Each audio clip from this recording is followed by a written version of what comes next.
Cem Özdemir, cabeza de lista de Los Verdes, aspira a volver al gobierno después de más de 10 años. Bienvenido a Deutsche Welle. Gracias. Gracias por venir. Encantado. Señor Özdemir, usted creció en una pequeña localidad del sur de Alemania. Sus padres eran inmigrantes turcos y musulmanes. Cuéntenos cómo llegó el árbol de Navidad, lo vemos aquí detrás, a la casa donde pasó su infancia.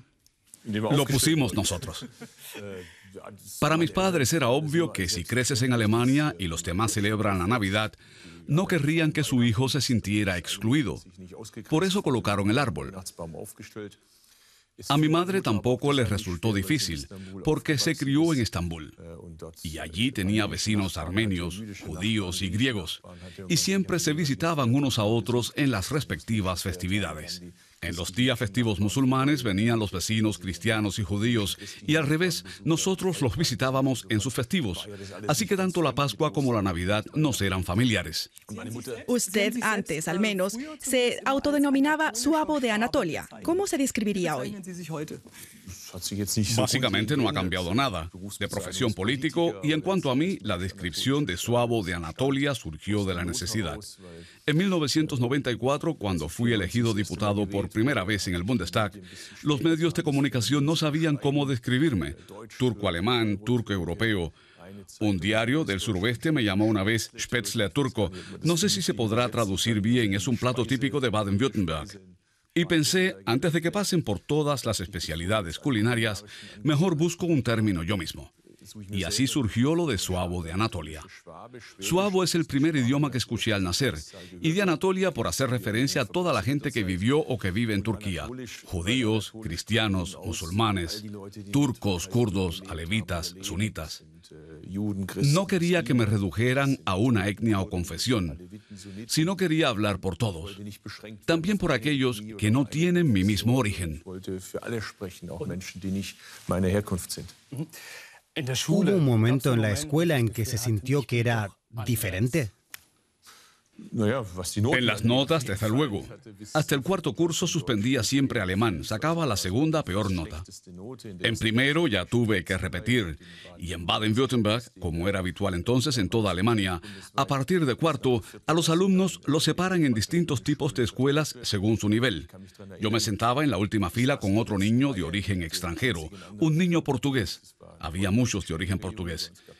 Y en cuarto, el profesor nos preguntó a qué tipo de escuela queríamos ir. En Alemania puedes ir a dos que te permiten acceder después a una formación profesional o puedes hacer el bachillerato. Mi madre siempre me decía, haz bachillerato, como si fuera algo fácil. Así, cuando el profesor dijo, ¿quién quiere hacer formación profesional? No levanté la mano.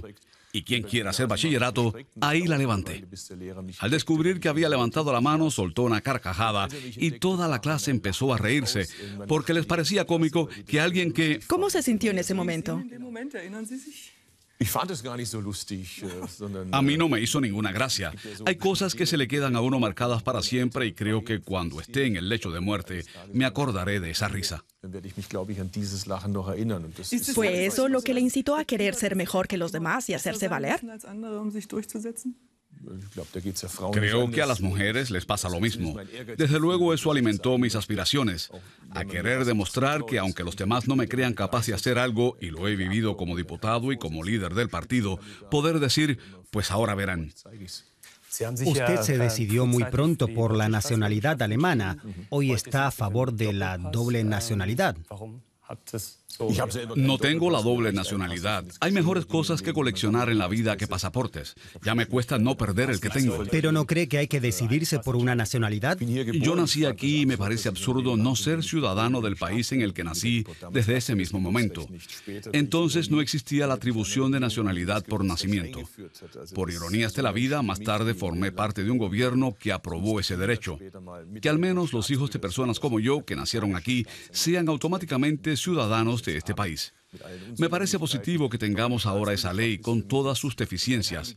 Ahora, para mí, tener la doble nacionalidad no es algo sagrado. En Alemania, este asunto está muy polarizado. Para unos es la panacea, para otros algo diabólico. En mi opinión, el objetivo es la nacionalización. Es mejor que quienes vivan en Alemania de forma permanente sean ciudadanos de este país, porque así los problemas se pueden discutir mejor. Y la doble nacionalidad sirve para lograr ese fin.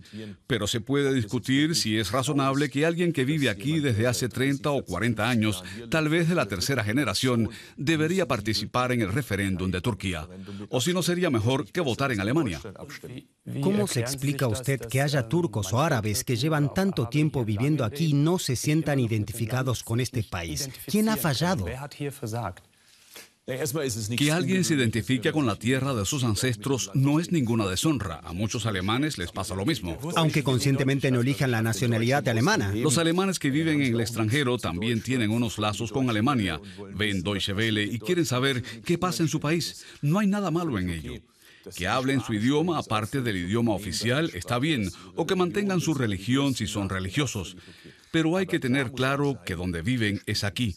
Que los problemas de nuestros hijos se resuelven aquí. No lo resuelve ni Erdogan ni nadie. Lo soluciona aquí en Alemania la gente que vive en este país. Pero concretemos. La pregunta era quién ha fallado aquí. Hemos tardado demasiado en aprobar la nueva ley de ciudadanía, en admitir que Alemania es un país receptor de inmigrantes, y después vienen ahí una serie de consecuencias. Pero obviamente no hay que ser ingenuos. También hay otros países que desean conscientemente que sus ciudadanos no se integren. Esto no solo vale para Turquía, también vale para el señor Putin, quien naturalmente tiene interés en que los rusos alemanes aquí dirijan sus antenas hacia Moscú y no hacia Berlín. Hablemos de Turquía. Peter Stoitner, activista por los derechos humanos, ha sido arrestado recientemente en Turquía. Usted escribió en Twitter: la política del gobierno respecto a Turquía es desastrosa. ¿Qué haría usted de otra manera si estuviera en el gobierno? A posteriori es más fácil hablar, pero creo que fue un gran error de la canciller cuando relevó en el gobierno a la coalición de socialdemócratas y verdes de Schröder y Fischer en 2005 no apostara por la continuidad. Nosotros habíamos iniciado negociaciones de adhesión con Turquía, pero con una Turquía muy distinta. Era una Turquía reformista que otorgó más derechos a los cristianos, que debatió la cuestión kurda. Incluso un asunto tan difícil como el de los armenios se pudo abordar en la Asamblea Nacional. Se reforzaron los derechos de las mujeres. Cuando parecía que Turquía avanzaba en la dirección correcta, la canciller se decidió, presionada por su partido, por una relación privilegiada con la UE en lugar de la adhesión al bloque. ¿Es la canciller responsable de la situación actual en Turquía? No, eso sería simplificar mucho las cosas. Pero sí contribuyó a que no se fortalecieran esas corrientes reformistas. Eso fue un gran error. Merkel se acordó de Turquía cuando estalló la crisis de los refugiados y necesitábamos al país. Ahí, cada 2 días estaba en Turquía. Obviamente, eso le dio a Erdogan un poco esa sensación de que Alemania me necesita. La canciller no puede prescindir de mí. Yo llevo la batuta y todos me tienen que consultar. Y creo que ese fue un gran error. Debería haberle dejado claro a Erdogan desde un principio que ya es bastante grave eliminar la voz disidente en su país, que aquí no va a meter mano. Ahí se cometió un gran error. Un ejemplo, cuando salió a la luz que se estaban utilizando mezquitas turcas para espiar y denunciar a opositores. ¿Qué pasó? Nada. Esperaron hasta que se hubieran destruido todas las pruebas. Eso conmigo no habría pasado. Hablemos de aquí y ahora. Si pudiera tomar decisiones hoy, ¿qué haría de otra forma en lo que se refiere a la cooperación con Turquía? Las negociaciones de adhesión las dejaría donde están. Así es, de hecho. Bien atrás en el frigorífico. Ya lo están. En reposo.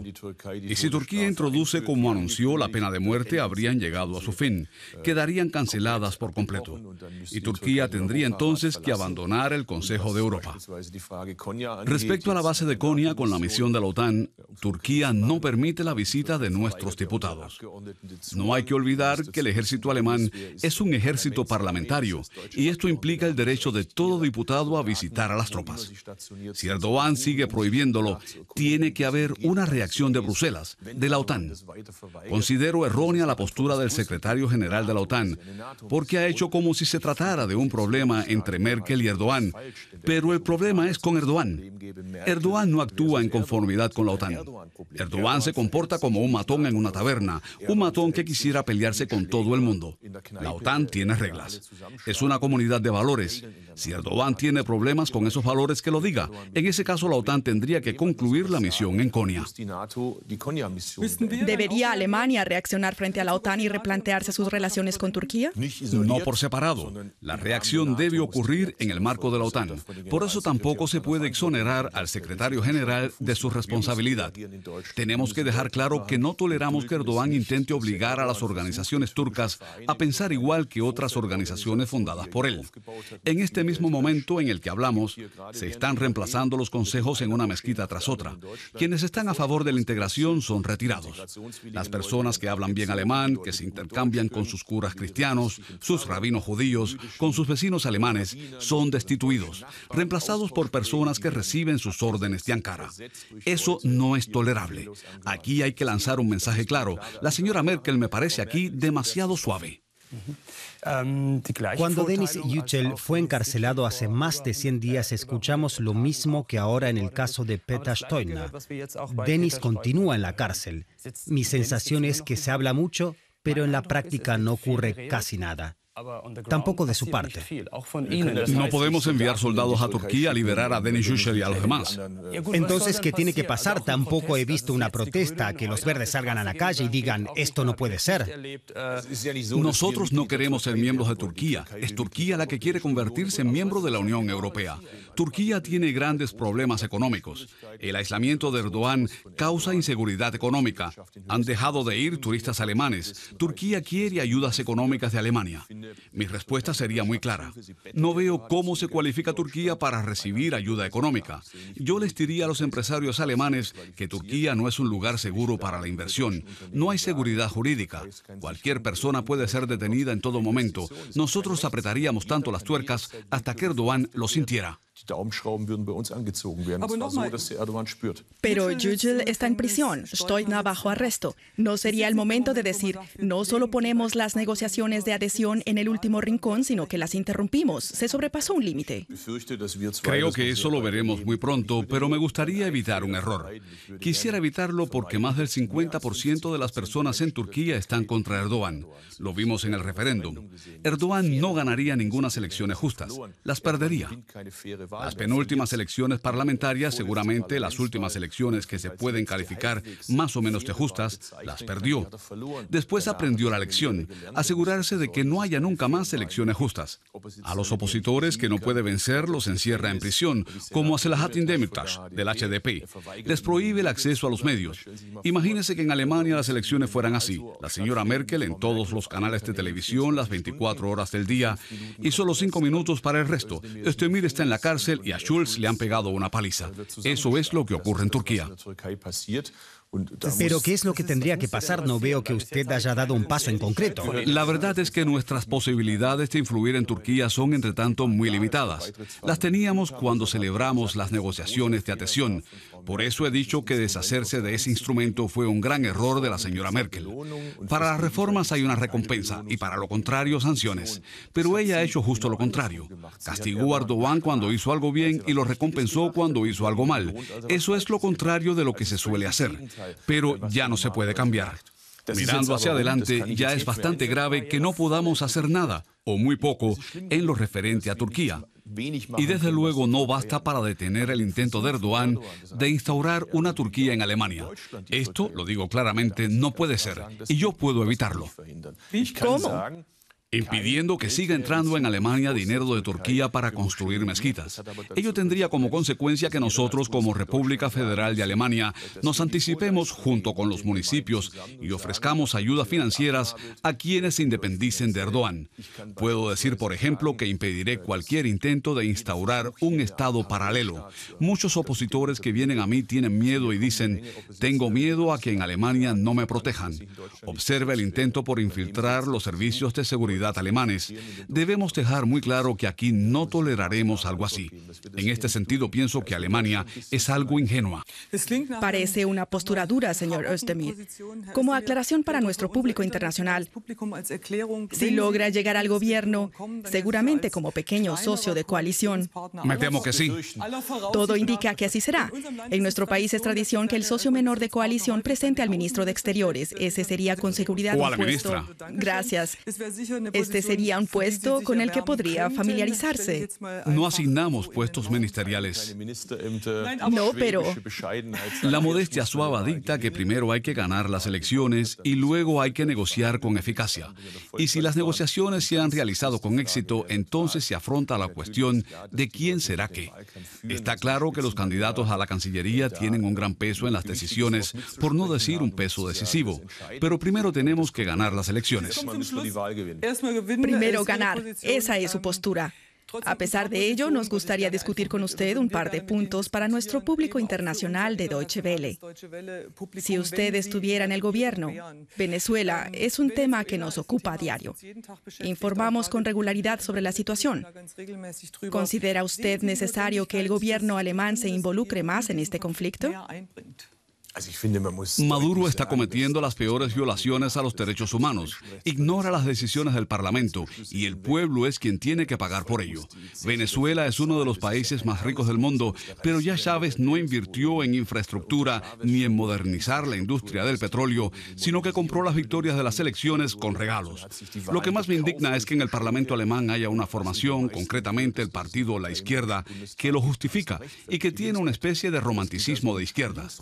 Cuando yo tenía 15 años también me interesaba por la oposición en El Salvador y apoyaba a los sandinistas, pero bueno, tenía 15 años.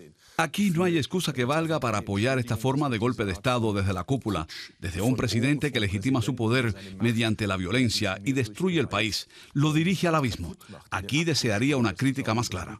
Esta es mi impresión y se puede extender a una parte de la izquierda en Latinoamérica. Muy pocos de mis amigos de izquierdas de otros países latinoamericanos hablan de manera clara sobre este tema. Y tenemos que continuar. ¿Qué dice usted o qué tiene que decir sobre el tema de Rusia? Eso tiene que ver con lo que estoy diciendo. Hay mucha gente cuyas críticas en cuestión de derechos humanos depende de si van dirigidas o no contra Estados Unidos. Las violaciones de los derechos humanos no dependen de quién las cometa. Hay que condenarlas todas, sin importar si las respalda Washington o Moscú. Lo mismo vale para Venezuela. Pero hay una parte de la izquierda cuya definición de los derechos humanos depende de cada situación y dice que cuando líderes de izquierdas o supuestamente de izquierdas cometen violaciones de los derechos humanos y encarcelan y asesinan a la gente, no es tan terrible como cuando lo hacen los gringos. No es así como lo ve mi partido. Nosotros no tenemos dictadores favoritos. Si Putin ocupa Ucrania, hay que condenarlo. En ese asunto, la canciller tiene todo mi respaldo. Estoy de acuerdo con que los europeos nos hayamos organizado y hayamos impuesto sanciones a Rusia. ¿Son suficientes o habría que imponer más sanciones? Si Rusia da un paso en la dirección correcta, se recompensa, y si no, tiene que haber consecuencias. ¿Qué significa eso en la situación actual? Rusia ha reconocido que la ocupación de Crimea se hizo con soldados rusos y estamos presenciando una escalada en la región oriental de Ucrania. Por ello, no veo ningún motivo para levantar las sanciones. Todo lo contrario, pienso que las sanciones deberían ser más severas. Rusia sugiere que tiene soldados allí y se ha informado sobre secuestros y trabajos forzados. No veo ninguna razón para recompensar a Rusia. Volviendo a Alemania, una cosa que me gustaría saber es qué es lo que reclaman los verdes hoy. ¿Qué es lo que defienden? Lo mismo que defendían cuando ingresé al partido en 1981. Entonces los temas eran la ecología y la sostenibilidad. Alemania es uno de los pocos países industrializados que va a abandonar la energía nuclear. Y fuimos nosotros quienes convencimos a la CDU, a los socialdemócratas y a los liberales para que así sea. Pero también es verdad que las emisiones de CO2 en Alemania no bajan desde hace 8 años. Este país es campeón mundial en el uso del carbón, de manera que queda mucho por hacer.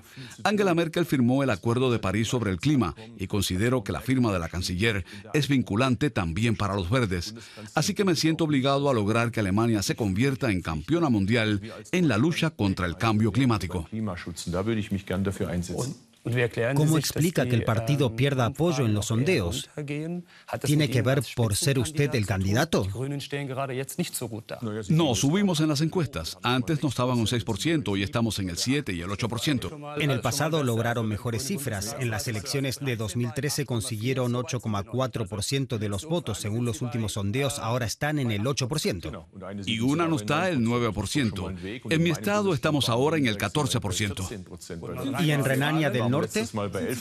¿Está satisfecho con estas cifras? En absoluto. Como presidente del partido, mi deber es no estar satisfecho nunca. Pero siempre es mejor tener malos resultados en los sondeos y luego mejorarlos que al revés. En las generales de 2013 los pronósticos eran estupendos y al final nos quedamos en un 8,4%. Esta vez es al revés. ¿Significa que está satisfecho con los sondeos? Acabo de decirle lo contrario a la señora Paul. Nunca estoy satisfecho, siempre quiero más, pero estamos mejorando. ¿Y qué hace usted para que mejoren los pronósticos del partido? Pues aparte de venir a Deutsche Welle, participo en muchos actos de campaña. Hace poco estuve en un evento en Tutzing. Me refiero a qué hace para llegar a la mayoría de los votantes. Pues viajar por todo el país. Las elecciones no las ganas quedándote sentado en Berlín. Como ocurre en otras democracias, hay que hablar con muchos periódicos y radios regionales. Los políticos vivimos un poco en una burbuja en Berlín, igual que los periodistas de la capital, pero las elecciones se ganan fuera de Berlín. Por eso me dedico a viajar. ¿La ecología basta como tema para los verdes? No, se trata también de Europa. El presidente de Francia, Emmanuel Macron, nos ha tendido la mano y quiere reforzar la cooperación en asuntos climáticos. Francia está proponiendo a Alemania encontrar soluciones para financiar la lucha contra el cambio climático. Lo veo como una oportunidad única para fortalecer Europa. Creo que la canciller es también de mi opinión, pero no se atreve a avanzar en este sentido por miedo al ala derecha de su partido. Nosotros actuaríamos con más decisión. Otro tema importante es también la convivencia en Alemania. Quiero vivir en un país donde no se juzgue a nadie por su procedencia, que es algo que uno no decide, sino por su meta. Todos los que viven en Alemania, ya sean de origen ruso, turco o suabo, todos nosotros tenemos que fundar esta nueva concepción del país. Usted ha criticado a menudo a Angela Merkel. ¿Qué debería hacer la canciller para que usted se dijera votaría por ella? Bueno, también ha hecho cosas bien. Siempre intento ser justo. Antes, cuando hablamos de Ucrania, la he alabado por haber mantenido unida Europa. Pero mi principal crítica hacia ella es en asuntos de medio ambiente. Cuando Merkel ocupa los titulares, es una líder de talla mundial. Por supuesto que ahora, cuando veo a un Trump o el voto sobre el Brexit, Merkel aparece como una figura carismática. Y en cuanto rasco un poco la superficie, queda claro, Alemania no es el campeón mundial en protección climática. Desde hace 8 años, nuestras emisiones de CO2 no se reducen. Si uno va a la cumbre del G20 para hacer cambiar de opinión a Trump, pero no ha hecho su tarea, no se logra nada. Alemania puede hacerlo mejor. Tenemos una poderosa clase media y numerosas empresas dedicadas a la investigación. Hay muchas startups que ganan dinero con innovaciones tecnológicas relacionadas con el medio ambiente. Necesitamos un gobierno que comprenda que la economía y la ecología van juntas. Señor Özdemir, en un reportaje de la revista Gala hay una foto en la que lo vemos rodeado de objetos típicamente alemanes. Nuestros espectadores pueden ver la imagen. Me gustaría hablar con usted un poco más sobre Alemania. ¿Qué significa para usted ser alemán? Bueno, es una foto llena de clichés. El crucigrama, la bata, solo faltan los calcetines blancos que ahí no se ven. Para mí, Alemania es ante todo un país admirado en el mundo por la marca Hecho en Alemania, aunque últimamente se haya visto empañada por asuntos como el del nuevo aeropuerto de Berlín. O la estación de Stuttgart. Sí, ese es un tema embarazoso. O el escándalo de las emisiones.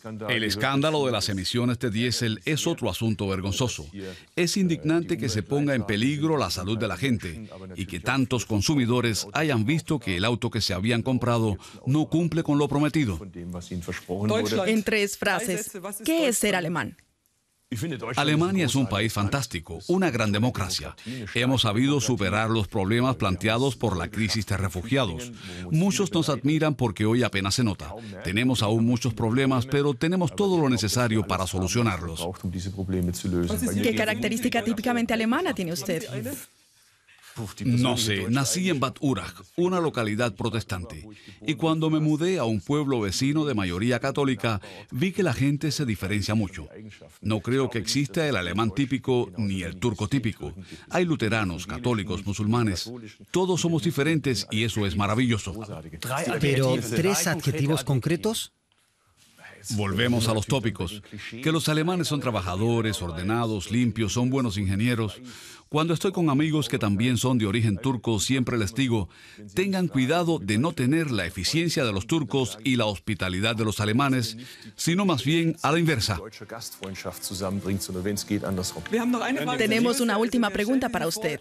Imagínese que tiene que pasar un mes en una isla desierta y que para sobrevivir tiene que acompañarlo una persona. ¿A quién se llevaría? Tiene que elegir. Tiene que elegir a uno de sus rivales. ¿Quién sería? ¿Estoy obligado a elegir? Sí. No me llevaría ni a la señora Wagenknecht ni a la señora Merkel porque estoy felizmente casado. Creo que elegiría al señor Schulz por una sencilla razón. En el pasado tuvo una librería. Así podría hablar con él sobre libros que no he leído y que por falta de tiempo no puedo leer. Y con suerte me podría hablar de alguna obra maravillosa que no conozco. Cem Özdemir se iría entonces con Martin Schulz del SPD. Y luego les contaría cómo fue. Muchas gracias por la entrevista. Ich danke.